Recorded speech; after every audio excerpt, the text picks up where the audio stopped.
Chapter 18. She found herself looking out a window in the middle of the night. This was not where she would normally be at such a late hour.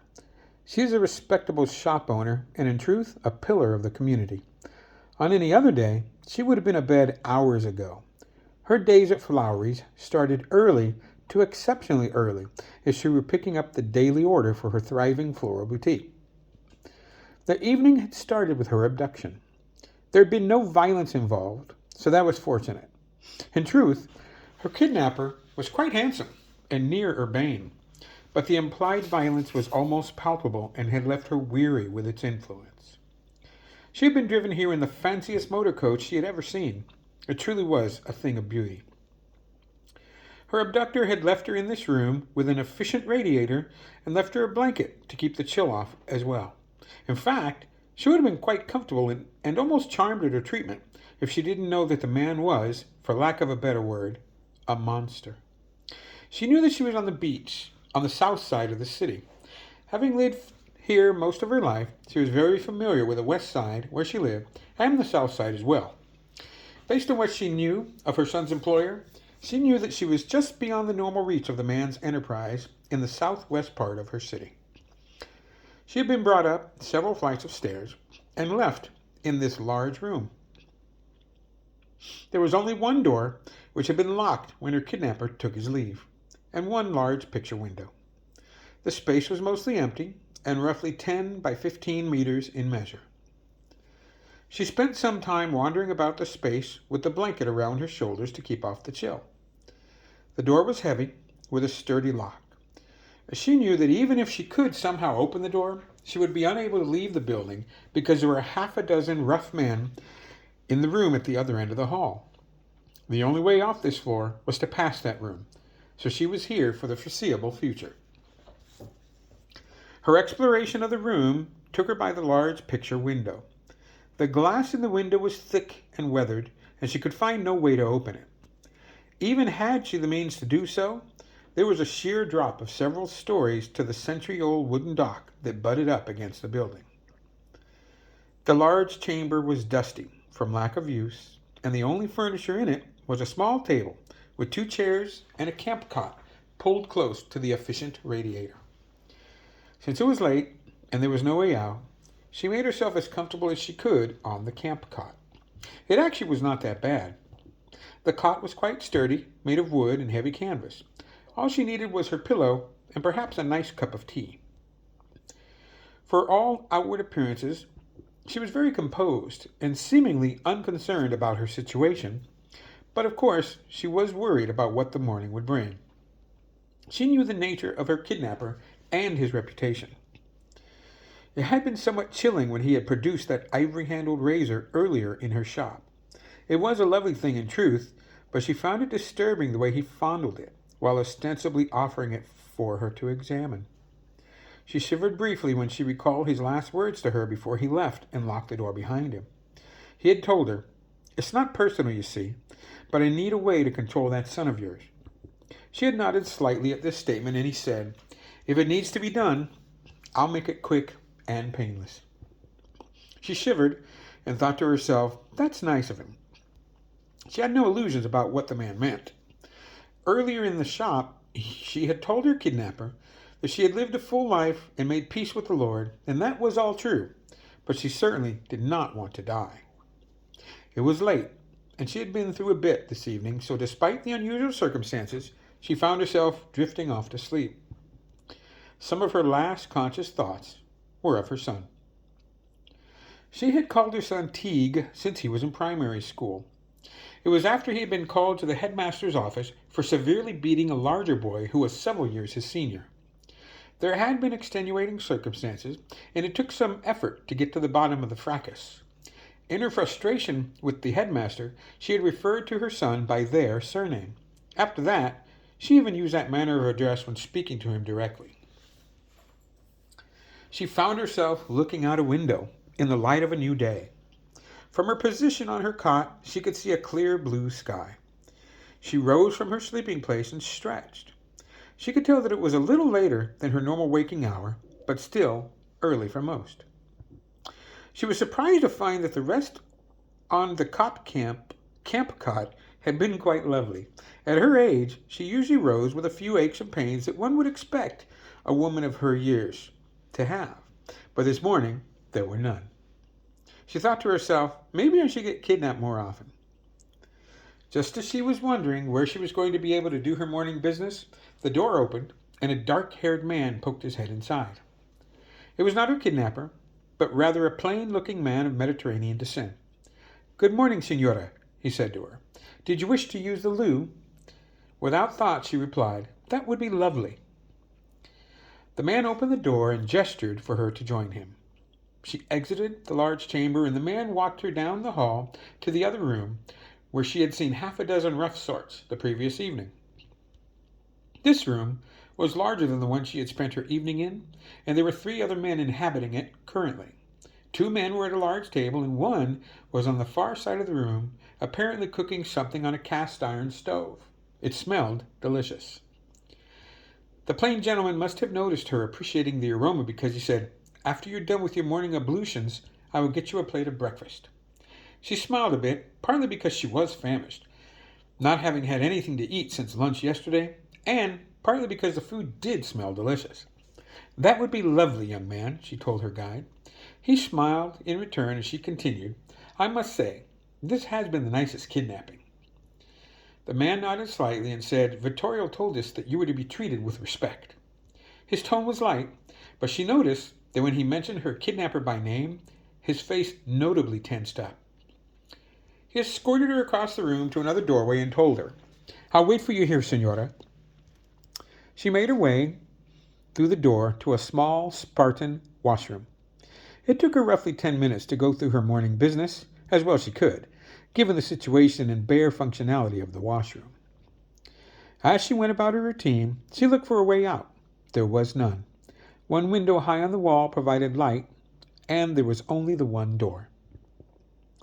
The man was waiting for her as promised, and he escorted her back to the chamber where she had spent the previous night. As he left her in the room, he told her, "I will bring you a plate of breakfast, Senora." She granted him a smile and said, "Thank you kindly, young man." As he was closing the door, she added, "Perhaps you'll even join me." She took a few minutes after he left and looked out the large window to see what she could. Beyond the thick weathered glass, she could see the ocean, the wooden dock attached to the building, and if she stood toward the end of the window, she could see the beach and a seemingly tranquil hill in the distance. As she was looking at the lone hill, she saw a brief wink of light. It was quick and only happened once. It brought to mind how the sunlight would reflect off of a mirror, though the little hill was relatively remote, so she wouldn't know why there would be something like that out there. She spent another minute watching that lonely hill to see if the phenomena would repeat itself, and was brought out of her reverie by the door being unlocked and opened. She was a little surprised to see that the man had brought 2 plates of food and a cloth bag. Her impromptu invitation to join her had been more of a polite reflex, not a thought-out request. She took a seat at the little table and watched as the man placed the 2 plates along with half a loaf of bread and a small pot of what smelled like coffee. He pulled 2 porcelain mugs from the bag as well as a pair of place settings for their breakfast. She leaned over her plate, inhaled the delicious aroma, and said, "It certainly smells lovely." He told her, "Vincenzo cooked it. He cooks everything." The plate held generous portions of eggs, potatoes, and a slightly spicy sausage. After a few bites, she stopped and said, "Be sure to give my compliments. This is delicious." She took a bite of the bread, which was fresh, and opined, "A pity there's no tea." "So sorry, Senora," he told her. "We only have coffee to offer, and it may be a bit stronger than you are accustomed to." After a few more bites, she asked, "Might I ask your name?" "Si, Senora," he told her. "I am Enzo."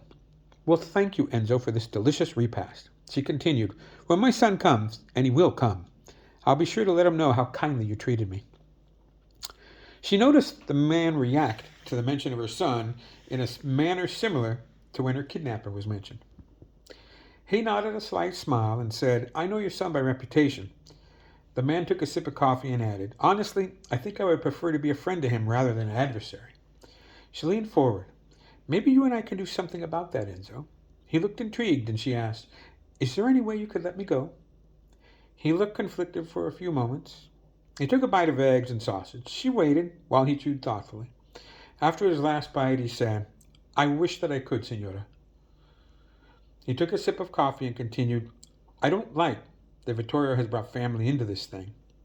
Enzo shook his head slightly and said, That's not how business is done. Would it be so difficult to look the other way? She asked Enzo. Because of what he is, the man offered, it would make no difference. The shopkeeper looked confused and asked, What is he? Enzo looked her in the eye and softly said, Il monstro. No, Senora, he said. Vittorio would find you. Then he would take me for my part in it. Enzo leaned closer and softly said, And it wouldn't stop there. He would take my family as well, in a terrible fashion. The man slowly shook his head in the negative and said, I'm sorry, Senora. It had been a small chance, and once that was dashed, they ate the rest of their breakfast in strained silence. Enzo cleared up their breakfast settings once they had both finished. Then he took his leave. She thought he looked a little sad as he left the room, locking the door as he exited. She was left alone with her thoughts for several hours before anything of note occurred. She found herself looking out a window in the late morning when she heard a familiar sound. It was faint, but she recognized the smooth purr of the fancy motor car that her abductor had used to transport her to this place. She expected the killer to make an appearance, but he did not. She was left to her own devices. She paced about the room multiple times. She spent some time looking through the thick weathered glass at that lonely hill in the distance to see if she could catch that wink of light again, but was ultimately disappointed on that front. She passed several hours in her room. Later, she could not recall exactly how she spent those hours, just that they had passed. She found herself looking out a window in the early afternoon, and she noticed that where there had been clear blue sky from dawn till just now, the sky was becoming increasingly foggy. When she thought on it later, she recalled thinking that the speed with which the sky became so foggy as to make the room dim seemed somehow unnatural. Shortly after the room became dim with the intensity of the unusual fog, she heard a commotion in the building. She knew she was on the third floor and felt that the noise was coming from the second floor, or maybe the first. The door opened abruptly, and she was surprised to see the big bruiser who used to collect the weekly back before her son Teague started working for Penrose. Gerald was his name, and he didn't come around the shop anymore because once her son started working for the Enterprise, she no longer was compelled to pay the weekly. In fact, the only people she saw from the Enterprise after that were her own son Teague and that big fellow Fitz. She suspected that the large man with hair black as pitch and a calm, serious face fancied her niece Nellie. There you are, missus, Gerald blurted out. Teague has me to get you out of here. She rushed to join the big bruiser at the door. Where's my son, Gerald? She asked. The bruiser opened the door wide and ushered her out into the hallway. He led the way down the hall and explained as they went. Teague and Fitz are downstairs to the other side of the building, holding off some of that Italian devil's men. There are men in that room, she told Gerald as they neared the room where her breakfast had been prepared. They must have joined the ones downstairs, he told her as they made their way to the stairwell. She followed the big man down several flights of stairs and exited on the beach side of the building. She could see that the afternoon had grown unseasonably foggy here at the dock side of her recent place of captivity. Gerald led her to the middle of the dock where a 20-foot motor launch was moored. He gestured her to the boat and told her, Teague wants me to get you to safety, missus. She entered the launch deftly and told Gerald, Go help my son. The big man looked confused for a moment and said, But Teague wants me to get you to safety. Gerald, she told the bruiser, my granddad was a fisherman. I can handle a skiff. She pointed back toward the building and commanded, Go help my son. He loosed the mooring line and watched her as she confidently made the small boat ready. All right, missus, he told her and pointed down the beach toward the west side and safety. It's that way. The big bruiser gave the skiff a mighty shove and she was on her way. She looked back at the building and was gratified to see the big guy enter where they had just left. The building was lost in the fog in less than a minute.